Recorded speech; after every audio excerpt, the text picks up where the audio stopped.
అదే RTV app వార్తల్ని క్షణాల్లో చదివే అవకాశం ఉంటుంది. ఒక న్యూస్ పేపర్, ఒక టెలివిజన్ ఛానల్ మీ చేతుల్లో ఎప్పుడూ ఉంటాయి. కడెం ప్రాజెక్టు కష్టం తీరింది. కడెం ప్రాజెక్టు గతంలో నేషనల్ వాటర్ బోర్డ్ కమిషన్ వచ్చిన తర్వాత కొన్ని సూచనలు చేయడం జరిగింది. ఆ సూచనల ప్రకారం ఈ గేటు మరమ్మత్తు అనేది జరిగింది.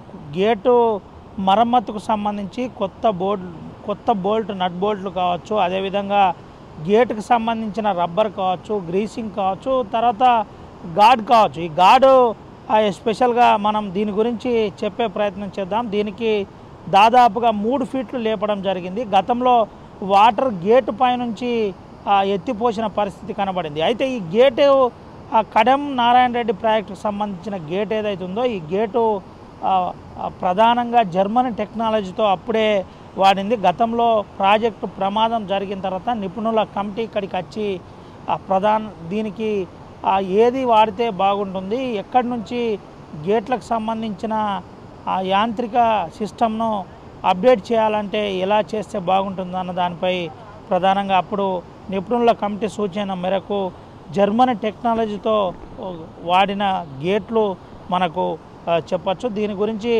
గత సంవత్సరం కూడా కడెం ప్రాజెక్టు కష్టాల గురించి, కడెం ప్రాజెక్టు ప్రధాన సమస్య మీద ఆర్టీవీ ఎక్స్క్లూజివ్ గ్రౌండ్ రిపోర్ట్ ఇచ్చిన విషయం తెలిసిందే. అయితే ఇప్పుడు ప్రాజెక్టుకు సంబంధించిన మరమ్మతులు అన్నీ కూడా జరుగుతున్నాయి. ప్రాజెక్టు ఎటువంటి ఇబ్బంది లేదని చెబుతున్న పరిస్థితి కనబడుతుంది. ప్రాజెక్టు ఇబ్బంది లేకుండా ఇప్పుడు వెంటనే స్విచ్ చేస్తే ప్రాజెక్టు గేటు ఓపెన్ అవుతుందని చెబుతున్న పరిస్థితి కనబడుతుంది. అయితే ఇంతకుముందు లెక్క మోడర్నైజ్గా అంటే ప్రధానంగా కంప్యూటరైజ్డ్ సిస్టమ్ ప్రకారం ఒక లెవెల్ను సేవ్ చేస్తారు. ఫర్ ఎగ్జాంపుల్ వాటర్ లెవెల్ 2కు మనం ఆ గేట్ లెవెల్ 2కు కనుక 2 మీటర్స్కు సెట్ చేసి గేటు బటన్ వేస్తే వెంటనే అక్కడికి వచ్చి గేటు ఆగిపోతుంది. ఈ విధానాన్ని ఇప్పుడు ప్రస్తుతానికి పూణేకి సంబంధించిన ఒక కంపెనీ వచ్చి అప్డేట్ చేసింది. ప్రస్తుతానికి అది నడుస్తుంది. అయితే ఇటు హైదరాబాద్కు సంబంధించిన ఇంజనీరింగ్ కంపెనీ కూడా ప్రధానంగా 9,50,00,000తో ఈ పనులు మొదలుపెట్టిన పరిస్థితి కనబడింది. మనం ఒకసారి ప్రాజెక్టును కూడా చూపెట్టచ్చు. అంటే వాటర్ స్టోరేజు ప్రస్తుతానికి 6.69.77 అడుగుల పైన వాటర్ స్టోరేజ్ ఉందని అధికారులు చెబుతున్న పరిస్థితి కనబడుతుంది. చాలా ప్రశాంతమైన వాతావరణంలో కడెం ప్రాజెక్టు ఉంది. ఎటువంటి అలజడి లేకుండా కడెం ప్రాజెక్టుకు ఎటువంటి ఏ క్షణంలో ఎంత వరద వచ్చినా వెంటనే అన్ని గేట్లు లేపే విధంగా, అంటే 18 గేట్లు ఉంటాయి. 18 గేట్ల దగ్గర మనం 10వ గేటు వద్ద ఉన్నాం. 10వ గేటు వద్ద ప్రస్తుతానికి మనం ఒక ఎగ్జాంపుల్ చూపెట్టే ప్రయత్నం చేస్తున్నాం. ఈ 10వ గేటు వద్ద ఆల్ట్రేషన్ ఏ విధంగా జరిగింది, మనం ఆల్ట్రేషన్ చూసినట్టుగా అయితే ఆడ నూతనంగా బోల్ట్ కనబడతాయి. బోల్ట్ తర్వాత గ్రీసింగ్ సిస్టమ్ కావచ్చు, అనంతరం కింద గేట్ ఏదైతుందో గేటుకు రబ్బర్ సిస్టమ్ కావచ్చు, రబ్బర్ ద్వారా కింద ఆ గేటు దింపంగానే రబ్బర్ కూర్చుంటుంది కాబట్టి కింద గేటు వాటర్ లీక్ కాకుండా అన్ని రకాల ప్రధానమైన సమస్య లేకుండా, లీకేజ్ లేకుండా కొన్ని గేట్లకు ఇప్పటికే పనులు పూర్తి చేశారు. అయితే ఇన్ టైంలో పనులన్నీ పూర్తయ్యాయని చెప్పినప్పటికీ కొంతమేరకు ఇంకా పనులు నడుస్తున్నాయి. దీనికి సంబంధించి వెల్డర్స్ కావచ్చు, అదేవిధంగా సీట్ కావచ్చు, అంటే రేక్ సీట్ కావచ్చు, ఈ సీటుకు సంబంధించిన కొలతలన్నీ తీసుకొని మరమ్మతుకు సంబంధించి గేటుకు సంబంధించిన అప్డేట్లు ఇంకా పనులు కొనసాగుతున్నప్పటికీ ప్రస్తుతానికి కడెం ఎటువంటి ప్రమాదంలో లేదు. కడెం చాలా ప్రశాంతమైన వాతావరణంలో అలజడితో వాటర్ కిందికి పోతున్న పరిస్థితి కూడా కనబడుతుందని చెబుతున్న పరిస్థితి కనబడుతుంది. మనం ఇటు సైడ్ కూడా చూపెట్టే ప్రయత్నం చేస్తున్నాం. ఇన్ఫ్లో వాటర్ను ఏ విధంగా వదులుతున్నారు.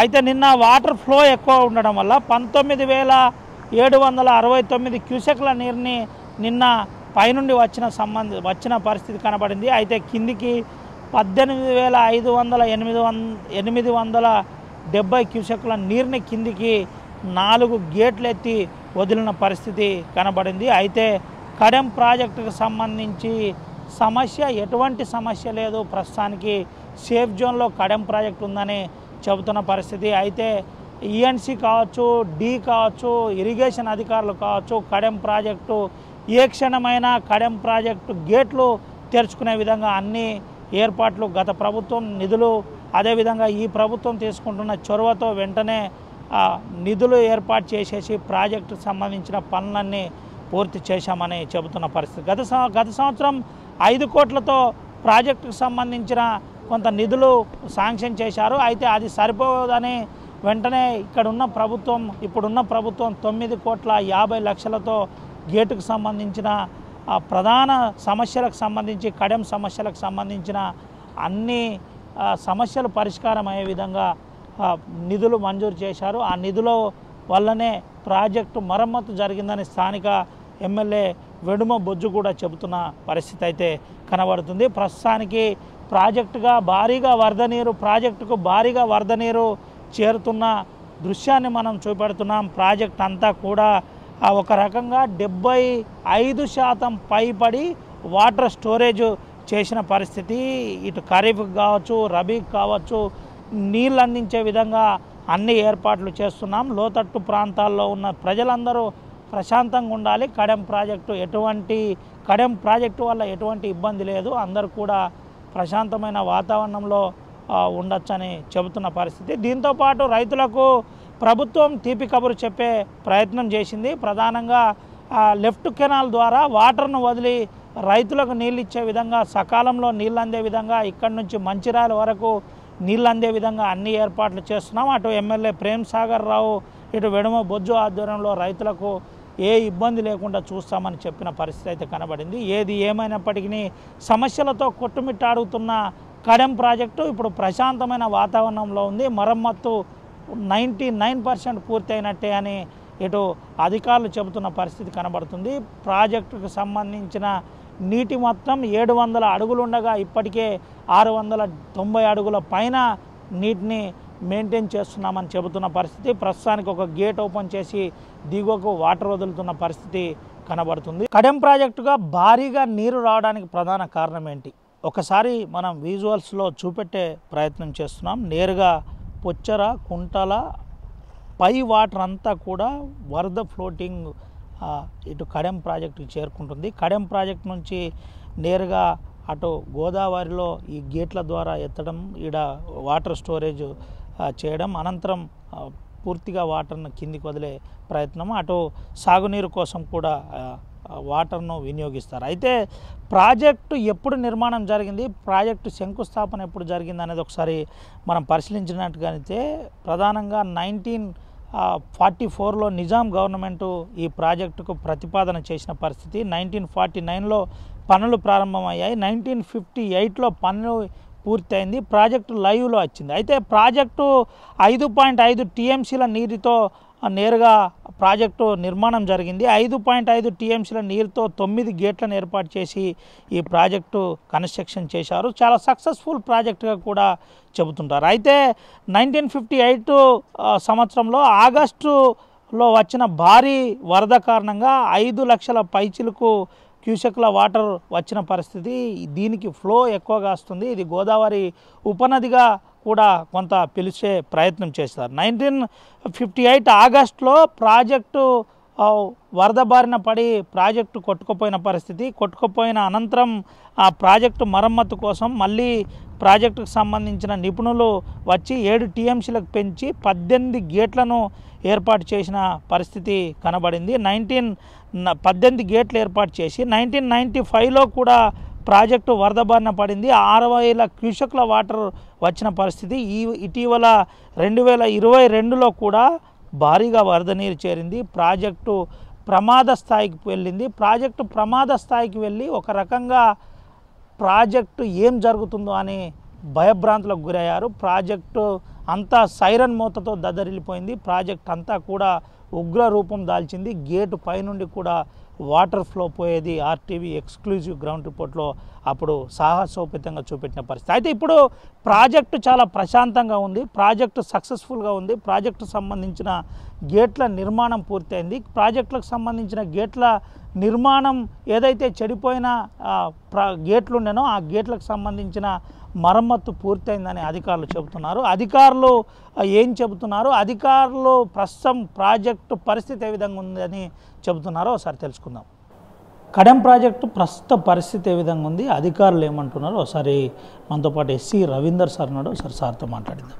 సార్ ఏంటి సార్ పరిస్థితి కడెం ప్రాజెక్టుకు టోటల్ మెకానికల్ పార్ట్స్ కానీ ఎలక్ట్రికల్కు సంబంధించినటువంటి రిపేర్లు కానీ మొత్తం పూర్తి స్థాయిలో చేశామండి. దానికి అనుగుణంగానే మొన్న నేను నీటిని కూడా కెనాల్కి ఒక 400 క్యూసెక్ల నీటిని విడుదల చేయడం జరిగింది. ఎక్సెస్ వాటర్ కూడా దాదాపు ఒక 25 వేల క్యూసెక్లు వస్తే కూడా 25 వేల క్యూసెక్లను బయటికి పంపడం జరిగింది. అన్ని గేట్లు పర్ఫెక్ట్ కండిషన్లో పనిచేస్తున్నాయండి. ఏంటి సార్ అంటే అంతకుముందు గేట్ల ప్రమాదం వచ్చింది, గేట్లే ఇబ్బందికరంగా మారినాయి, గేట్లు లేవడానికి ఇబ్బందికరంగా ఉందని చెప్పిన పరిస్థితి, మోటార్ల ద్వారా మాన్యువల్ ద్వారా లేపిన మోటార్లు ఏది పని చేయలేదని. ఇప్పుడు ఏంటి సార్ దాని స్టాండర్డ్ ఏంటి? ఇంతకుముందు పరిస్థితి ఏంటంటే ఇది ఒక సపరేట్ క్యారెక్టరిస్టిక్స్ ఉన్నటువంటి ప్రాజెక్ట్ అండి. ఎందుకంటే అప్స్ట్రీమ్ సైడ్ ఏరియా మొత్తం టోటల్ ఫారెస్ట్ ఏరియా. ఆ ఫారెస్ట్ ఏరియా లోపల మొత్తం టోటల్ మనకు నియరెస్ట్ అంటే దీని ఆనుకుని ఉన్నదంతా టోటల్ గుట్టలు ఫారెస్ట్ ఏరియా. ఈ హెవీ వాటర్ వచ్చినప్పుడు ఫ్లాష్ ఫ్లడ్ తోటి ఆ చెట్లు అనేటివి కొట్టుకొని వచ్చి పెద్ద పెద్ద చెట్లు గేట్ల మధ్యలో ఇరికేటియండి. సో ఆ గేట్ల మధ్యలో ఇరికినప్పుడు ఏంటంటే ఆ గేటును డిస్టర్బ్ చేసేది కాబట్టి ఒకసారి గేటు మూసుకపోవడం అనేది ఒక రకమైన చర్య. రెండవది ఏంటంటే 1949లో కూడా జర్మన్ టెక్నాలజీ తోటి కట్టినటువంటి గేట్స్, ఓల్డ్ గేట్స్, అప్పటి నుంచి ఇప్పటిదాకా వాటికి కరెక్ట్గా రిపేర్స్ కానీ లేకుండా, ఆ పార్ట్స్ అవైలబిలిటీ లేకుండా, అది ఒక కారణము. మూడోది ఏంటంటే దాన్ని డిజైన్ డిశ్చార్జ్ చేసినప్పుడు అంటే 1949లో చేసినప్పుడు 1,65,000 క్యూసెక్లకు డిజైన్ చేశారు. 1958లో బ్రీచ్ అయినప్పుడు దాన్ని 3,50,000 క్యూసెక్లకు డిజైన్ చేశారు.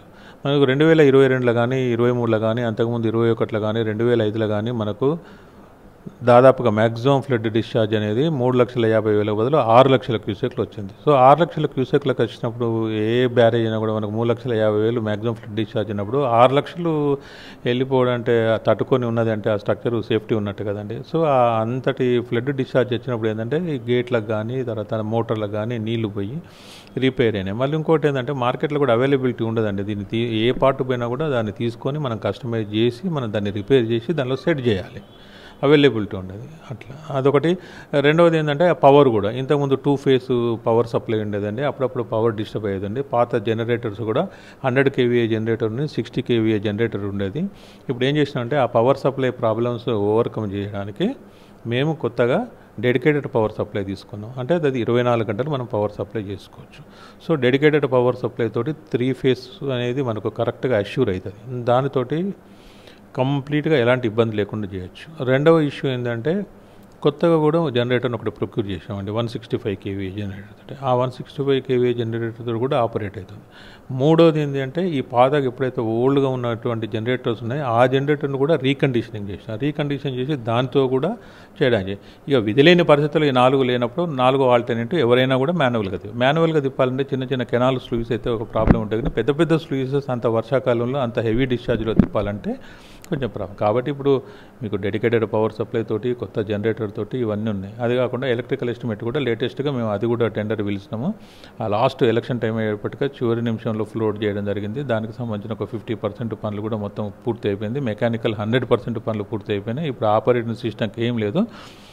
నెక్స్ట్ ఇయర్ టోటల్ ఇంతకుముందు ఏంటంటే ఒక్కొక్క గేట్ని ఆపరేట్ చేసినారు. ఆ ఒక్కొక్క గేట్ని ఆపరేట్ చేయాలంటే ఆ వైరింగ్ ఎంతో కొంచెం ప్రాబ్లం కదా. ఇప్పుడు వైరింగ్ మార్చినాము, ప్యానెల్స్ మార్చినాము, అలైన్మెంట్ పర్ఫెక్ట్ చేసినాము, బేరింగ్స్ కొత్త చేసినాము, రబ్బర్ వాటర్ సీల్స్ కొత్తగా పెట్టినాము, మోటార్స్ కొత్తగా పెట్టినాము, డయల్ గేజ్ స్విచ్చెస్ పెట్టినాము, కొత్త జనరేటర్ పెట్టినాము, కొత్త ట్రాన్స్ఫార్మర్ పెట్టినాము, గేట్కు సంబంధించిన అన్ని ఆపరేషన్లను కూడా డ్రై రన్ వెట్ రన్ మొత్తం కంప్లీట్ చేసినామండి. ఇంకా నెక్స్ట్ టైం లోపల కొన్ని కేబుల్స్ కూడా ఉంటాయి. ఆ కేబుల్స్ మారితే ఎట్ ఏ టైం ఒక 10 గేట్లు ఈజీగా లేచేటట్టు ఉండేది. ఇప్పుడు మినిమం ఒకటేసారి 4 గేట్లు మినిమం లేస్తాయి. అంతకుముందు ఏంటంటే ఒక్కొక్క గేట్లు వేసేది. సో ఇప్పుడు మొత్తం ప్యానల్ బోర్డ్స్ పెట్టాము, స్కాడా పెట్టాము, పవర్ సప్లై పెట్టాము, వైరింగ్ అంతా చేంజ్ అయ్యాయి. కాబట్టి ఇప్పుడు 100% సెక్యూర్డ్ అండి. ఎందుకంటే ఇంకొకటి ఏంటంటే అప్పుడు గేట్లు కట్టినప్పుడు ఏంటంటే కౌంటర్ వెయిట్స్ ఉంటాయి. కౌంటర్ వెయిట్స్ అంటే ఎట్లుంటుందంటే మనం మనము పైకి లేపుతుంటే కౌంటర్ వెయిట్ అనేది కిందికి దిగుతుంటుంది. గేట్ వెయిట్ ఎంత అయితే ఉంటుందో గేట్ వెయిట్కు సమానంగా కౌంటర్ వెయిట్ ఉంటుంది. ఆ కౌంటర్ వెయిట్ ఇంతకుముందు సింగిల్ పుల్లీ టెక్నాలజీతో చేసిండ్రు. సింగిల్ పుల్లీ టెక్నాలజీ చేసినప్పుడు ఏంటంటే గేట్ ఎంతైతే పైకి లేస్తుందో కౌంటర్ వెయిట్ అనేది కిందికి లేస్తుంది. అప్పుడు మ్యాక్సిమం ఫ్లడ్ డిశ్చార్జ్ వచ్చినప్పుడు ఏంటంటే ఆ కౌంటర్ వెయిట్లు కొట్టుకపోవడం జరిగింది. ఎందుకంటే అప్పుడున్న టెక్నాలజీ అది, ఇప్పుడున్న టెక్నాలజీ వేరు.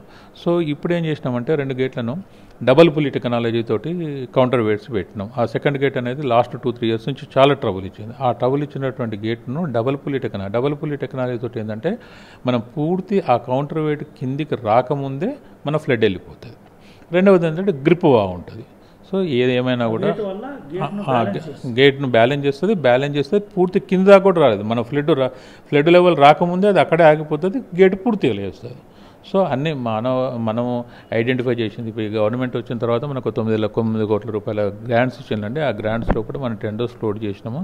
డిస్ట్రిక్ట్ ఇన్ఛార్జ్ మినిస్టర్ గారు కానీ, కన్సర్న్ ఎమ్మెల్యేస్ కానీ, ప్రేమసాగర్ రావు గారు కానీ, వెడ్మ బొజ్జు గారు కానీ, ఉత్తమ్ కుమార్ రెడ్డి గారు కానీ వాళ్ళు ఇమ్మీడియట్ గ్రాంట్ ఇచ్చిండ్రు. మా సెక్రటరీ గారి ఆధ్వర్యంలో, మా ఈఎన్సీ అనిల్ గారి ఆధ్వర్యంలో, మా సిఈ శ్రీనివాస్ సార్ సారథ్యంలో కూడా టోటల్ రిపేర్స్ అయితే మొత్తం టోటల్ ఇన్ టైం చేసినామండి. ఇప్పుడు కూడా డ్యామ్లో కూడా ఒక షిఫ్ట్కు దాదాపు ఒక 15 మంది నుంచి 20 మందిని డే నైట్ 24 గంటలు మీరు ఎప్పుడు పోయినా కూడా మీకు డ్యామ్ సైట్లో కనబడతారు. డెవలప్మెంట్ కూడా మీరు 2 సంవత్సరాల కింద మీరు పోయిన దానికి అది ఎప్పటికి మేము ఇక్కడ లేటెస్ట్గా నేను ఛార్జ్ తీసుకొని 3 మంత్స్ అయింది. ఈ 3 మంత్స్ నుంచి కూడా పర్ఫెక్ట్గా దాదాపు ఒక 30 సార్లు అవ్వడం జరిగింది. కంటిన్యూస్ ఒకవేళ ఎక్కడున్నా కూడా ఖచ్చితంగా కడమంటే పొద్దున 5 గంటల నుంచి రాత్రి. ఒక విషయం చెప్పండి సార్, లోతట్ట ప్రాంతాల ప్రజలకు ఎస్సీ రవీందర్ గారు ఏం చెప్పబోతున్నారు? ఇంకా కొద్దిగా కన్ఫ్యూజన్లో ఉన్నారు, వాళ్ళు ఏం చెప్పబోతున్నారు? లోతట్టు ప్రాంతాల ప్రజల కొరకు చెప్పేది ఏంటంటే 3,50,000 4 లక్షల క్యూసెక్లు నీళ్ళు వచ్చినంతసేపు వాళ్ళకి ఏం ప్రాబ్లం కాదండి. కెపాసిటీకి మించి వాటర్ వచ్చినప్పుడు ఏమవుతుందంటే లో లయింగ్ ఏరియాస్ కొంచెం ఇబ్బంది అవుతుంది, వాళ్ళకు షిఫ్ట్ చేయవస్తుంది. దీనికి డిస్ట్రిక్ట్ కలెక్టర్ గారు ఏం చేసిందంటే ఈ ఫ్లడ్ మేనేజ్మెంట్ ప్రోగ్రామ్ పెట్టి అన్ని వ్యవస్థలను అలర్ట్ చేసిండ్రు. ఎక్కడైనా చూడండి, నాట్ ఓన్లీ కడమండి, ఏ డ్యామ్ కింద చూడండి, ఊళ్ళల్లో చూడండి, చెరువులు చూడండి, స్ట్రీములు చూడండి, ఎక్కడైనా కూడా డిశ్చార్జ్ కెపాసిటీ కంటే ఎక్కువ కనుక ఫ్లడ్ వచ్చినప్పుడు ఆ లోతట్టు ప్రాంతాల్లో ఉన్నట్టు ప్రజలు మనం షిఫ్ట్ చేయవచ్చు. అదే మన జిల్లాలో గడెనవాగు ఉన్నది, తర్వాత అలాగే స్వర్ణం ఉన్నది, ఎక్కడైనా ఉన్నది. కాబట్టి డ్యామ్కి అనేది ఇబ్బంది అయితే ఇప్పటివరకు లేదండి. లోతట్టు ప్రాంతాల ప్రజలు ఏంటంటే బాగా హెవీ రెయిన్ ఎక్స్పెక్టెడ్ డిశ్చార్జ్ కంటే ఎక్కువ వచ్చినప్పుడు వాళ్ళు కొంచెం సమీపంలో ఉన్న వాళ్ళు ఆటోమేటిక్గా కొంచెం భయం ఉంటుంది కదండి. ఆ భయాన్ని ఏంటంటే కొంతమంది ఫోబియాలకు కూడా క్రియేట్ చేస్తారు అట్లా, అంతే తప్ప అట్లా ఏం లేదండి. ఎందుకంటే డ్యామ్ ఎన్ష్యూర్ అండి, అది ఖచ్చితంగా ఇంటాక్ట్ ఉన్నది. ఎందుకంటే మీరు చూసారు కదా, అన్ని 6 లక్షల క్యూసెక్ల డిశ్చార్జ్ని తట్టుకున్నదంటే మామూలు కాదు కదండి. అదే ఆర్టీవీ ద్వారా కడెం ప్రాజెక్టు గురించి సీనియర్ ఇంజనీర్ ఎస్సీ స్థాయిలో ఉన్న రవీందర్ గారు ఏం చెప్పారు? ఏమండి కడెం ఫుల్ సేఫ్గా అండి. మనము దానికి కావాల్సినటువంటి టోటల్ రిపేర్స్ మనం టేకప్ చేసినామండి. ఇప్పుడు మీరు కూడా చూసిండ్రు, గేట్లు ఉన్నాయి, 4 గేట్లు 5 గేట్లు ర్యాండమ్గా ఓపెన్ చేసినాము, కెనాలు వదిలినాము. తర్వాత సమీప ప్రాంతాల ప్రజల ఒపీనియన్ కూడా మీరు తీసుకోండి, కడెంకు రిపేర్ అయినా లేదు. మానవ ప్రయత్నంగా చేయవలసినటువంటి అన్ని పనులను అటెండ్ చేసినామండి, దానిలో ఇష్యూ ఏం లేదు. ఇక మనం ఏమంటారు, మన కెపాసిటీకి మించి మన ఇమాజినేషన్కి మించి కనుక ప్రకృతి కోపిస్తే తప్ప మిగతా టెక్నికల్ ఆస్పెక్ట్లో అన్నీ అటెండ్ చేసాడు. మనకు తెలిసినంత వరకు మనకు ఇంతకుముందు అనాలిసిస్ చేసుకొని ఇంతకుముందు ఇంకా ఏం ప్రాబ్లం వస్తుంది అనేది ఫోర్కాస్ట్ చేసి కూడా కావాల్సిన రిపేర్ చేయండి. So all gates are in operating condition. Safety committee వచ్చింది సార్, డ్యామ్ సేఫ్టీ కమిటీ ఏదైనా సూచించిందా ఏంటి? ఒక మాట అంటే వాళ్ళు 3,50,000 క్యూసెక్లు వచ్చినటువంటి డిజైన్ ఉన్నటువంటి కెపాసిటీని వాళ్ళు ఏంటంటే దాదాపు ఇది మ్యాక్సిమం ఫ్లడ్ డిశ్చార్జ్ అనేది 5 లక్షల క్యూసెక్ల వరకు వస్తే అంచనా వేసిండ్రు. దాని అనుగుణంగా కూడా ఇంకో 8-9 వెంట్స్ని కనుక మనం అధికంగా నిర్మిస్తే అప్పుడు ఏంటంటే అప్పుడు ఎంత డిశ్చార్జ్ వచ్చినా కూడా అది ఫ్రీ ఫ్లోగా వెళ్ళిపోతుంది అనేది వాళ్ళ ఒపీనియన్. దాని అనుగుణంగా కూడా మేము సర్వేలు చేస్తున్నాం.